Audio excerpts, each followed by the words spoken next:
organisationnel et l'anxiété. Vous allez voir, on a une série de formations là, qui seront à votre disposition pour vos besoins. Alors, je vais commencer par me présenter. Ça va être moi, votre formatrice aujourd'hui.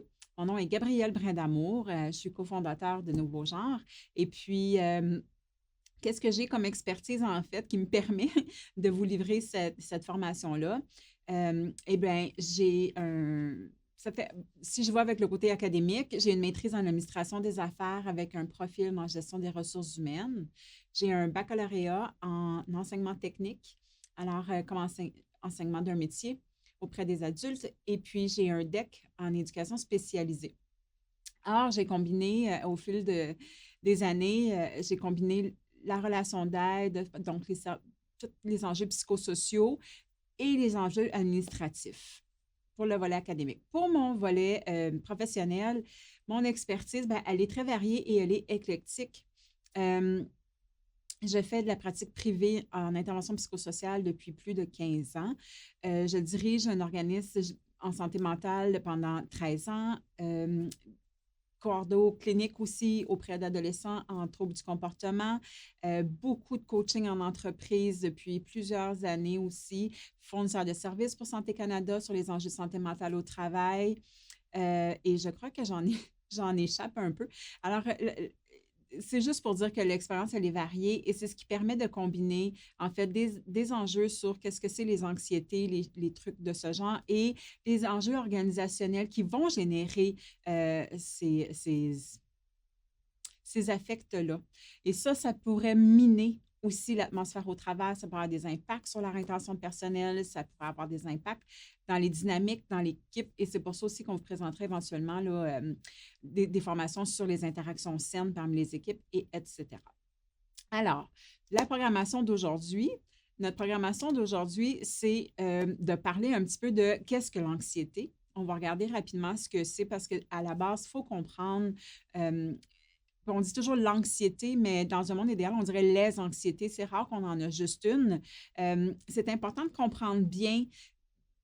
À la base, là, avant de vouloir amorcer des changements, de dire qu'est-ce que je peux faire avec cette situation-là, comment on peut l'améliorer, à la base, il faut toujours bien comprendre ce que c'est. Hein. Ceux qui ont étudié en gestion de changement, moi, j'ai eu plusieurs cours sur la gestion du changement organisationnel et puis qu'est-ce qu'on a beaucoup appris? On va commencer par identifier pourquoi on veut changer les choses, qu'est-ce qui posait problème, Bien, c'est un peu la même chose avec les enjeux psychosociaux. Avant de se dire, bien, il faut que cette personne-là elle change sa façon de réagir ou il faut qu'elle s'adapte, puis ça, on va en reparler aussi dans la formation.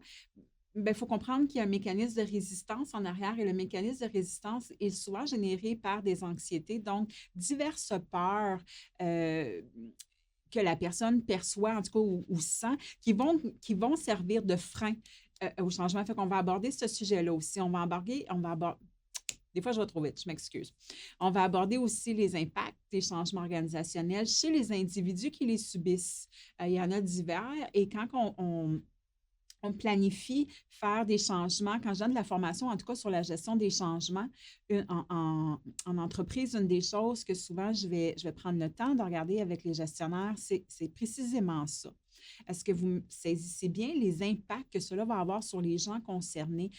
Qui sont les gens concernés, incluant le gestionnaire, et c'est quoi les divers impacts? Parce qu'il va falloir adresser ça.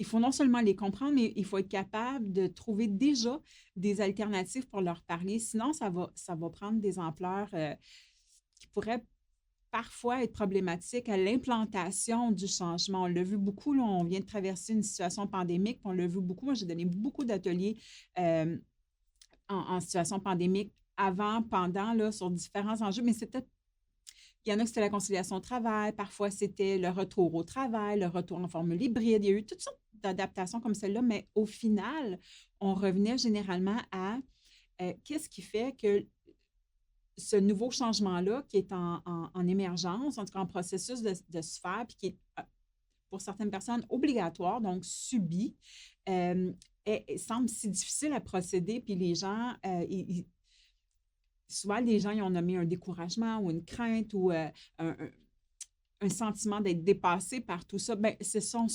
ceux-là, souvent, les enjeux organisationnels, les impacts des changements. On va regarder le processus de changement parce que c'est important de comprendre ça ressemble à quoi un petit peu la trajectoire qu'on traverse, tout un chacun, là, peu importe c'est qui, tout un chacun la traverse. C'est quoi le chemin qu'on prend pour dire, ben, il y avait une situation X, c'est désorganisé pour moi, et là, finalement, j'y adhère, je suis bien. Bon, j'imbibe, je suis immersée par ce changement-là et je suis capable d'être un porteur de ce changement-là. On va regarder et la gestion des risques, ça fait partie un petit peu de comment on gère le changement.